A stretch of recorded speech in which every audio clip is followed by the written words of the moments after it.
Alpha Damon does not tolerate seeing injuries like that. Yep, yes, ma'am. I run to the stockroom, get 4 bottles of San Pellegrino and put them in front of the door, then run away as fast as I can. 1 million questions run through my head. Would their Alpha be angry for being weaker than other wolves, even if I was not part of his pack? Was she going to tell Alpha Edward about my unusual features? Was she going to call him out for letting someone break my nose? I mean, lady, if you think that is bad, I got some news you're not gonna like, and then I'm dead meat by your Alpha, for sure. Alpha Edward comes down later and whips me for not having all the items our guests wanted. By morning, Sylvie has still not been able to fully heal me. I'm in so much pain. Everything is a struggle. Cooking, carrying breakfast trays, leaning over to clean tables. Every move causes scabs to open and bleed, making the back of my shirt damp with blood. Maya makes eye contact with me a couple of times. She can tell something was wrong but doesn't say anything. For some reason she can't explain, Sylvie is bouncing around in my head all morning. The beta is so nice. I can't wait to meet the Alpha and Luna. Sylvie, come on. We're not going to get to meet the Alpha and Luna. We're going to melt into the wallpaper and pretend we don't exist. I want to meet them. Okay, well, I hate to disappoint you, but you're going to be disappointed. Layla comes in while I'm prepping lunch to let me know that Alpha has arrived, and I need to make lunch for him as well. There is no Luna. He doesn't have a mate. And according to Layla, he's handsome. Not that it matters to me, because I'm going to be wallpaper. I don't want him to notice me at all. I take the trays to the conference room. Alpha Damon is not there, but there is a spot at the table where he is supposed to sit.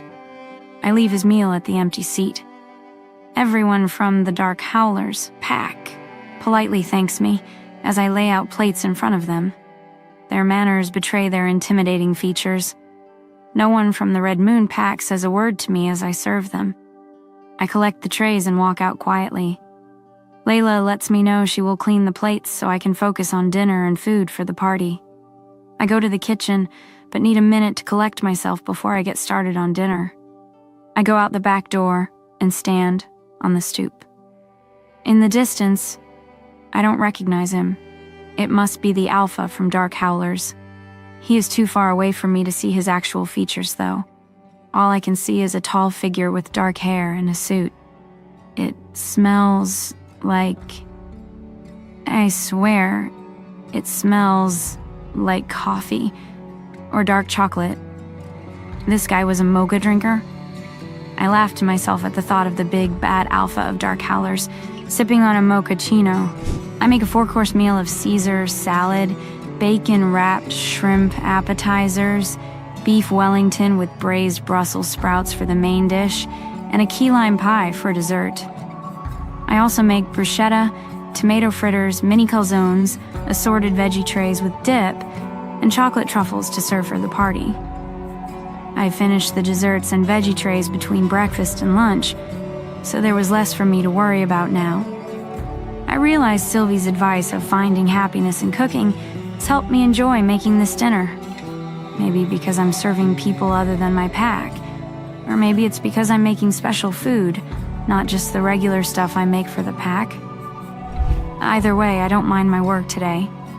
I felt a sense of pride in it. There are servers for dinner service since it's a formal event. I stay in the kitchen and make sure everything is plated, and going out the door in perfect condition. I'm in the zone. I peek out from the kitchen after each course is served.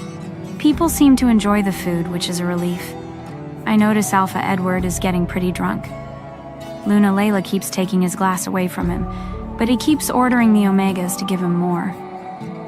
The dining room is extra crowded, so I don't get a better look at Alpha Damon. Maya sees me peeking out from the kitchen and gives me a wink and thumbs up. I smile and give a little wave before pulling my head back. I help the servers take the party food to the tables at the edges of the ballroom. I also make sure the bars in the corners are fully stocked. The DJ is finishing setting up, and colorful lights are sliding across the floor. Party balloons and streamers are hanging all over the place. The first few guests are starting to wander in, which is my cue to duck out the back door. Luckily, the dinner servers will clean up the dinner service tonight, which gives me extra time to restock pantries. I head upstairs to the stockroom and load the cart up. I'm humming to myself as I go from room to room. I feel an odd sense of calm as I go. You're in a good mood. I guess. I'm not sure why, though. My back and feet still hurt. Well, I'm happy that you're happy, for once. This version of you is pretty cool. Thanks, Sylvie. You're not half bad yourself.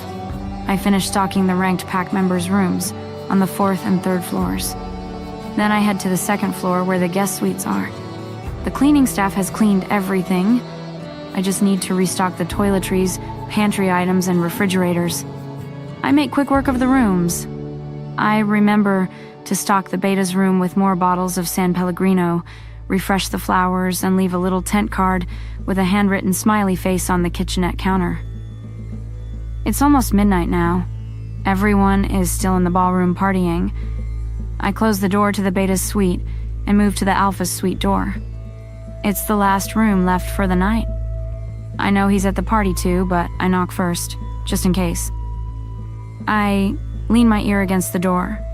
I don't hear a reply. I slip the key card in the slot and open the door, but the moment I looked inside, my heart stopped, and I froze. Standing there was the most handsome werewolf I've ever seen in my life. Easily 6 foot, 6 inches tall, looked to be about 250 pounds of solid muscle with the broadest shoulders, but he wasn't alone. An icy blonde stood in front of him with her hands undoing his belt. The smell of coffee and dark chocolate filled the air, and my mind went hazy as I froze, seeing 2 piercing blue eyes staring back at me. "Stop!" he shouted. "Is this it? Is this the day I die?" I wondered. I was only doing my job, but that did not change the fact that I had witnessed something that should not have been seen. Before I could move, he lunged forward and roughly pinned me against the floor outside the room with a low growl. He placed both hands on my shoulders, preventing me from escaping, put his face against my neck, and inhaled deeply. My heart was pounding in my chest as overwhelming panic began to set in. "Alpha Damon, is this Omega trying to steal something?" a guard said, seeing the struggle. "Get back," he snarled, flashing his large fangs. "Mine," he growled. Over his shoulder, I could faintly see Marcy staring daggers at me, and down the hall, I heard Alpha Edward shouting. "What a disaster," I thought. "They're all going to kill me." My head started swimming, and I felt even dizzier. Maybe I was finally dying. "Look what you've done, you little bitch!" Marcy yelled as she reached out to grab me, but she never touched me. Alpha Damon snarled, snatching her hand out of the air and snapping her wrist. Alpha Edward roared, "How dare you! This is war!" I watched them fight as if it was a dream. They looked as though they were moving in slow motion. Alpha Edward yanked Marcy, pulling her back as Damon snarled at them. He was vicious, beautifully vicious. A guard tried to separate them as Beta Caden and Maya took defensive positions around Alpha Damon, and George lunged at Damon, but he was no match for the Alpha. Damon grabbed George by the throat and threw him into the wall as though her were a tiny pup. I almost laughed, but I was shaking all over, barely able to stand. But in the chaos, I managed to crawl away and slink down the stairs. I looked around to see if anyone noticed me, but they were all too busy arguing. I looked down to see blood running down my legs, dripping onto the floor. I started to lose consciousness, and then I heard it. The most guttural, ear-shattering roar. "Where is she? Where is who, Alpha Damon? Where is my mate? Is it possible? Is Talia truly Damon's fated mate? What will Damon do to protect her? Will their bond ignite a war between the 2 most powerful packs in the Order?